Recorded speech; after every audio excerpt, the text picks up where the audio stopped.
लेकिन अब एक और वॉर फ्रंट, जहां कीव पर हमले को लेकर खबर बड़ी है। आपको बताएंगे कीव पर हमला शुरू, पुतिन का बदला, क्योंकि रूस के मिसाइल हमलों से थर्राए कीव को लेकर खबर। राजधानी कीव पर बैलिस्टिक मिसाइल से हमला, रूस ने स्कैंडर मिसाइल से टारगेट किया है और कीव में कई जगहों पर क्रूज मिसाइल से हमले को लेकर खबर बड़ी है। यूक्रेनी एयर डिफेंस ने मिसाइल मार गिराने तक का किया है दावा। हालांकि किस तरीके से इन हमलों को अंजाम दिया जा रहा है, इस बारे में और इंफॉर्मेशन होगी आगे आपके सामने। उससे पहले जानिए राजधानी कीव पर बैलिस्टिक मिसाइल से हुए हमले के बाद ये तस्वीर सामने आई है, जहां रूस के मिसाइल हमलों से कीव कैसे थर्रा उठा। ये लेटेस्ट तस्वीर।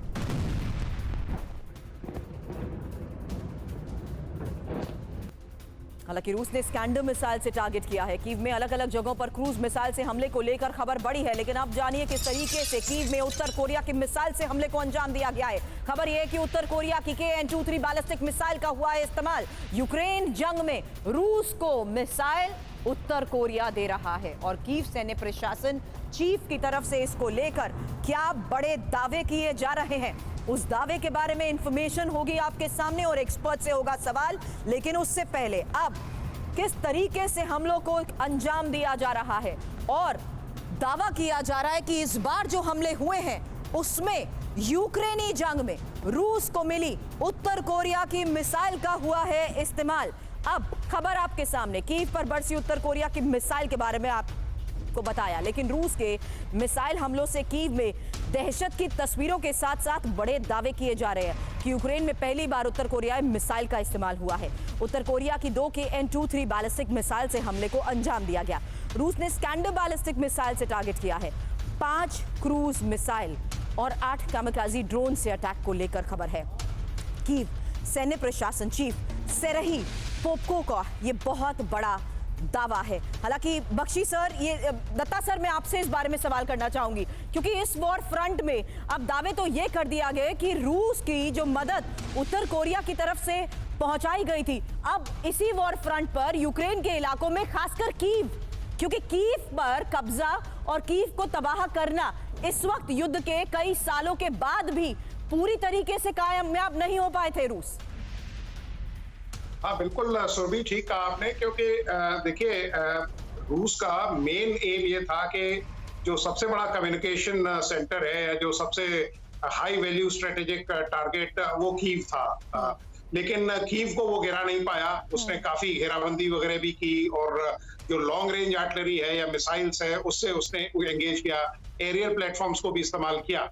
लेकिन जब कीव काफी तहस नहस हो चुका था तो उन्होंने अपना जो कम्युनिकेशन सेंटर से या जो उनका मरकज था उसको लवीव में शिफ्ट किया था। तो रूस ये चाहेगा कि किसी न किसी कीमत से कीव को वो गिरा सके, जिससे पहली बात तो एक हाई वैल्यू स्ट्रेटेजिक टारगेट है, बहुत बड़ा कम्युनिकेशन सेंटर है, और दूसरा ये है कि जो यूक्रेन का मोराल है वो डाउन होगा। लेकिन जिस तरह से सामरिक संसाधन अमेरिका मुहैया करा रहा है, मुझे नहीं लगता कि यूक्रेन की फोर्सेस, क्योंकि वर्ल्ड वॉर के बाद अगर आप देखें रूस की टेरिटरी में अगर कोई देश घुसा है तो वो यूक्रेन है। ये पुतिन साहब और रशिया के लिए, दोनों के लिए एक बड़ा चिंता का सबब है, क्योंकि लोग पुतिन साहब की जो लीडरशिप है उस पर भी सवालिया निशान लगाना शुरू कर दिया है।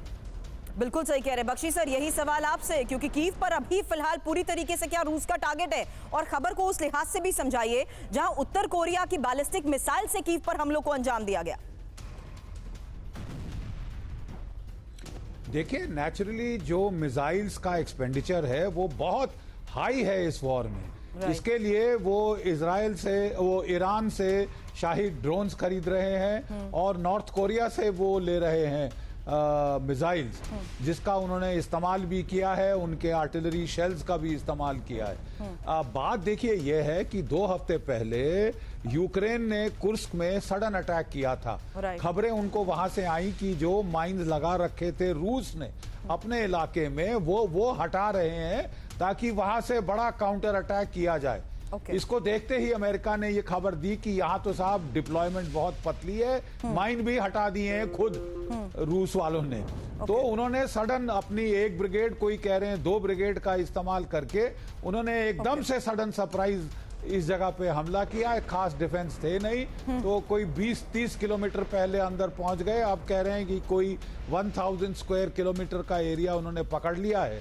लेकिन रूस ने भी अब रिएक्ट करके जो कुर्स्क रिएक्टर की तरफ वो बढ़ रहे थे, न्यूक्लियर रिएक्टर की तरफ, उसको ब्लॉक कर दिया है, ईस्ट की तरफ ब्लॉक कर दिया है, और अब वो काउंटर अटैक कर रहे हैं। ज्यादा देर ये टिक नहीं पाएंगे वहां पे, इनके एयर डिफेंस को उड़ा रहे हैं। जैसे ही एयर डिफेंस कवर उड़ा देंगे तो उनके फैब बॉम्ब से वो भारी बरसात यहाँ शुरू कर देंगे, और इनका या तो इनको विड्रॉ करना पड़ेगा या फिर ये वहां पे ज्यादातर डिस्ट्रॉय हो जाएंगे।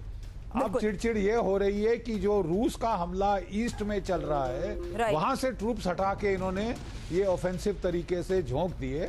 मोराल अप है, टिकटॉक में बड़ा फायदा हो रहा है, सोशल प्लेटफॉर्म्स पे फायदा हो रहा है, बड़े बढ़ चढ़ के बातें कर रहे हैं। लेकिन कब तक? सही कह रहे हैं सर, लेकिन कब तक? ये एक बड़ा सवाल है जी।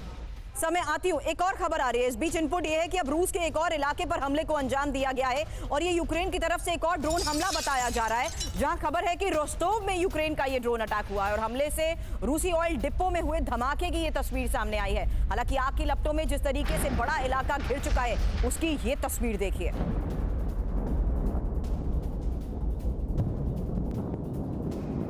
Вот оно все горит, дым столбом.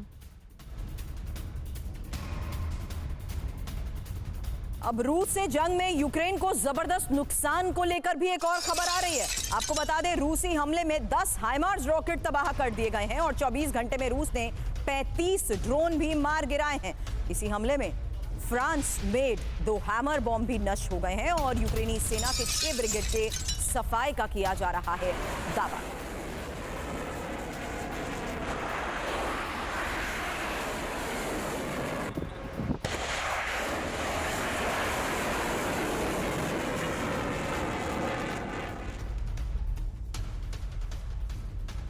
लेकिन क्या रूस के इन लगातार हमलों से यूक्रेन बैकफुट पर आ गया है? पिछले 24 घंटे की रिपोर्ट आपके सामने, क्योंकि दावे किए जा रहे हैं कि 24 घंटे में 2000 से ज्यादा यूक्रेनी सैनिकों को मौत के घाट उतार दिया गया है। रूसी अटैक में Su-24 बॉम्बर तबाह, 2 Mi-8 और एक Mi-17 हेलीकॉप्टर भी नष्ट। रशियन ब्लैक सी फ्लीट ने 2 ड्रोन बोट्स को भी उड़ा दिया। Что, блядь, хохлы? Стоили, блядь, 3 дня в Курске, блядь. Такому количеству, блядь, своих трупов, блядь.